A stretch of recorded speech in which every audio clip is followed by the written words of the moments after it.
Okay, I'm going to talk about power structure. So, the way I see it is there's kind of two ways we can think about power structure. So, to explain the first way, the first kind of mindset we can or outlook we can have on power structure, if what we have to do is we have to think about the way that we perceive power in the world. So, if we look around us, and we see ourselves as powerless and we see someone else or something else as powerful, that is power structure. It is implicating a hierarchy of power. And we can say, okay, perhaps maybe you're a poor person and you see uh, wealthy people as powerful. You see a power structure there, and there's like a hierarchy, right? The wealthy people hold the power, and the poor people have no power, right? But there's a lot of other power examples of power structures we have. Some people might look at, I don't know, they might look at masculinity versus femininity. They might consider the patriarchy to hold much of the power in the world, while the matriarchy is powerless, perhaps. Okay, again, that's another example of a power structure. We could keep going with these examples. So you could say there's there's power structures between nations, right? The United States is a very powerful nation, as opposed to I don't know, Niger is a very impoverished nation. The United States appears or to have more power. Some people perceive that nation versus nation power structure.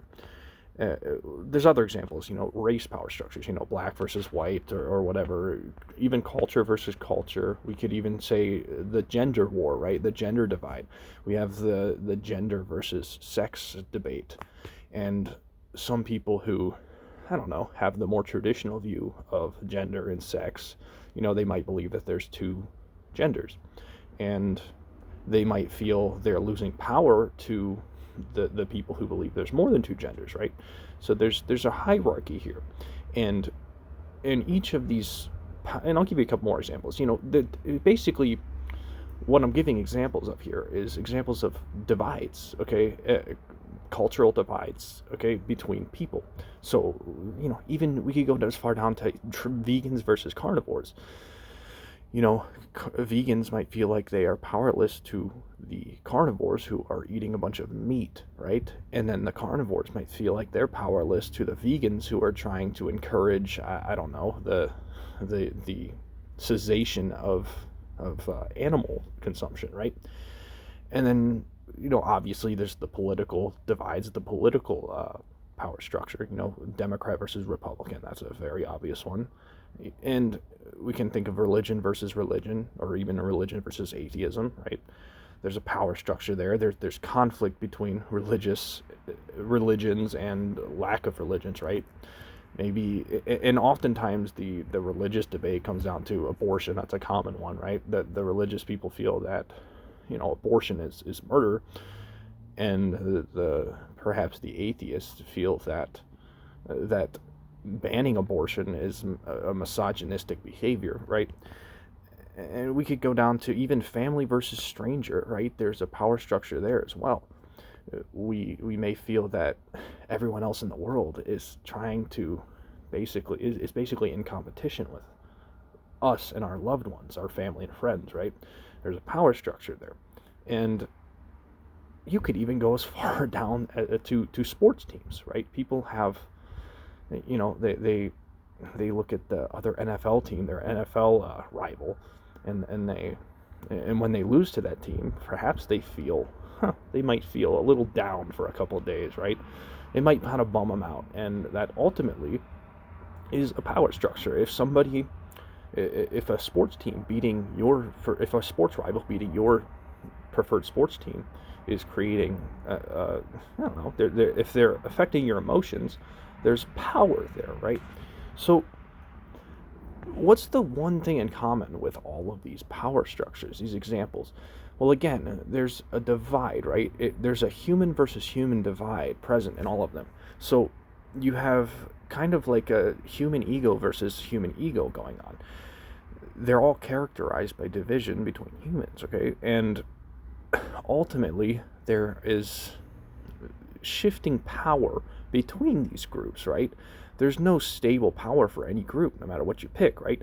The Democrats might win this election, the Republicans might win next election, right? The greedy people today might be thrown out by a revolution tomorrow. Okay, the wealthy people today might be thrown out by the poor people tomorrow, or I don't know. You could look at any of these divides I've named, right? The if we look at gender versus the old traditional version of gender, where there's only two, the mentality that there's two genders versus multiple genders, we can say that the culture of this multi-gender mindset is perhaps becoming more dominant versus that two-gender mindset, right? There's shifting power between all of these different divides. That's what is meant by power structure, right? And there's an implied hierarchy there. So a lot of people feel that they have to choose one of these sides, right? They perhaps identify with one of those sides. Okay, people identify with the Republican Party. They identify with a religion. They identify perhaps with the patriarchy, or perhaps with feminism, right? The point here is that we are this outlook of power structure is characterized by division, again, between humans. It's a human versus human mindset. Now, what is the other outlook that I was referring to, that I referred to in the beginning of the video? Well, it's the outlook of human versus environment, okay? And that means that rather than identifying with any particular group, any particular divide between humans, again, rather than identifying with a Democrat or Republican Party, you identify with humanity as a whole, okay? And you seek to improve humanity's standing on this planet above any particular group of divided humans, right? You're going to prioritize the standing of all of humanity over the standing of Republicans or Democrats or black or white people, right? And these are the two outlooks I want you to think about when you think about power structure, because power structure, again, it creates a hierarchy in your brain. And if you focus too much, if you prioritize these divides between humans, you're going to lose sight of the human versus environment. And what you're effectively doing is you're creating inefficiency. Okay, again, because these power structures, the hierarchies shift over time, right? They shift inevitably because people are constantly at war with each other, whether physical or mental, whether psychological warfare or militant warfare. They're fighting with these other teams of humans, right? And if we do that, the inevitability is that the power is going to shift, okay? And that creates instability and, in effect, inefficiency, right? Inefficiency for humanity as a whole. So if instead you focus on the human versus environment power structure model, what happens is you end up prioritizing humanity as a whole, and we're a lot more efficient as a species. We focus less on our particular groups between humans, and we focus on the humans versus the problems in the environment that we face. In effect, it's the difference between organization and division. It's the difference between organization of humanity and division of humanity, right? But when humanity does organize in such a way against the environment together, we collectively gain more power as a species, as opposed to being busy toiling in these divisive narratives between humans. Now, that's not to say that we can't have sports teams who compete with each other. It's not to say we can't have fun, right? But there's a magnitude to that fun, and when that competition gets too high, what happens is we start fighting each other, we start bombing each other, right? And that's the nation versus nation division that I pointed out earlier. We want to keep the magnitude of competition between humans low, and we want to prioritize the human versus environment power structure, because that makes humanity more powerful as a whole. Okay, it gets rid of the it gets rid of all of the interspecies competition that holds us back as a species, that leads to all of those inefficiencies. If we weren't so worried about the rich people taking our money and pointing the finger at the rich people, perhaps we would organize to ease that poverty. But if you're blaming rich people, then again, it's an ego versus ego game. Those rich people look at the poor people who are blaming them and trying to take their resources, and they get fearful. Okay, it's an ego thing again. You get fearful of the people who are pointing the finger at you.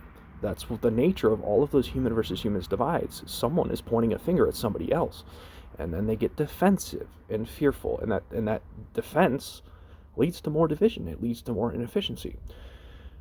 If we learn to prioritize the human versus environment power structure, we work together. We prioritize all of humanity rather than and against the environment. And that's the thing. There's plenty of very real environmental threats on this planet, and if we learn to organize against them, we can conquer the universe in effect, right? The point here is that you have to prioritize the human identity above all other identities. And I don't want you to think that you can't have a sports team and enjoy a little sports competition. You can't. It's not the point.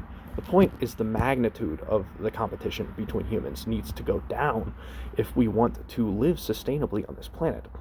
Now, here's the thing.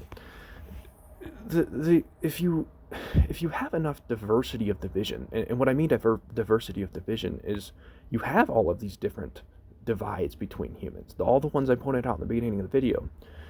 You have the religious divides and the political divides and the race divides. When you get to a point where you have so many divides between humans, what happens is there ends up being crossover between these different teams, right? Eventually, you're going to have Republicans and Democrats who are seemingly on different teams. Eventually, they're going to coalesce as a nation against another nation, perhaps, right? So again, there's crossover between these teams. The teams end up getting convoluted.